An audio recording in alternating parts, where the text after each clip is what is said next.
Did you know? Hiromu Arakawa had no idea how the anime adaptation of Fullmetal Alchemist was going to end. The first part of the 2003 series follows the manga, but at the time, Arakawa was still in the process of developing her characters, so she specifically requested that the anime go in a separate direction. After seeing the end of the series, she was pleasantly surprised at how different the work turned out from hers, particularly concerning the identities and origins of the homunculi. To obtain some of the ingredients needed to create a series as compelling and original as Fullmetal Alchemist, Arakawa drew from various eras and their accompanying religions, philosophies, and even other notable works of literature. For example, Edward Elric shares similarities to author Michael Moorcock's character Elric of Melnibone, an unconventional anti-hero who uses sorcery to summon supernatural allies. The 7 deadly sins of Christianity are, of course, represented by the 7 homunculi. Common denominator for all these characters in either series, von Hohenheim, is partially based on real-life alchemists, Philippus Aureolus Theophrastus Bombastus von Hohenheim, who, according to some accounts, once claimed he had actually created a living homunculus. Speaking of real-world connections, despite its setting in an alternate universe, the world of Fullmetal Alchemist is surprisingly reminiscent of our own.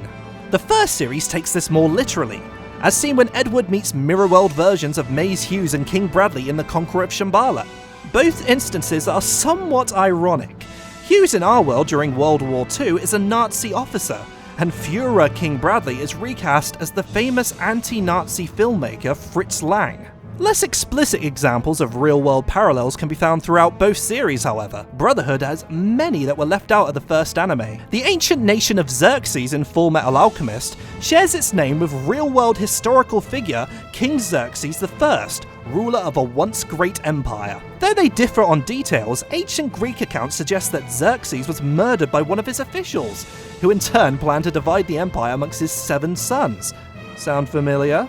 In Aristotle's account, the traitor and his sons are killed by one of the king's sons, a prince whose mother's name was, by the way, Queen Amestris. In Brotherhood specifically, the Caucasian country of Amestris lies to the west of an ancient eastern land called Qing. In our world, European-based cultures are colloquially known as the West, while those stemming from China are often referred to as Eastern. Both cultures in Fullmetal Alchemist trace their knowledge of alchemy back to a single source in Amestris, where there is a legend regarding the Eastern Sage, while in Qing he is known as the Western Sage. Though alchemy and alkahestry, as people from Qing call it, seem very different, it is later revealed that they do in fact have a common ancestor. There are religious sources that suggest that Gautama Buddha may have actually met Jesus Christ during his 40 days of fasting in the desert, which would mean our various cultures may not be so different after all. Back to alchemy, in Arakawa's world, the 2 nations found very different applications for it. Amestris focused on military applications, whereas in Qing it was used for medicinal purposes.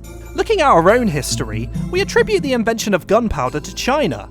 It is said that this came about partly because Chinese alchemists were actually searching for immortality via the Philosopher's Stone. And as history shows, it's obvious what European cultures ended up using this explosive discovery for. Though meant to be entertaining and a source of escape, it is clear that Fullmetal Alchemist was intended to express commentary on real-world problems. Take the plight of the native Ishvalan people being oppressed by the Amestrian military.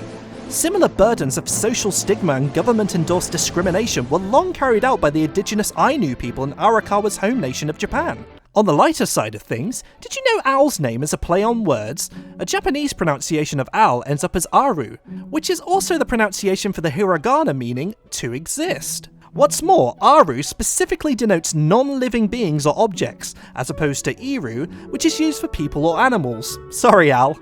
Another interesting fact is that most of the military figures of Fullmetal Alchemist share names with instruments of war.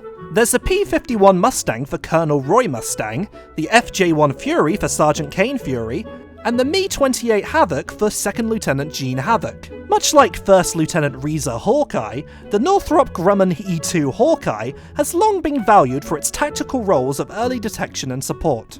Not even Black Hayate was left out, sharing his name with the Nakajima Ki-84 Hayate fighter plane.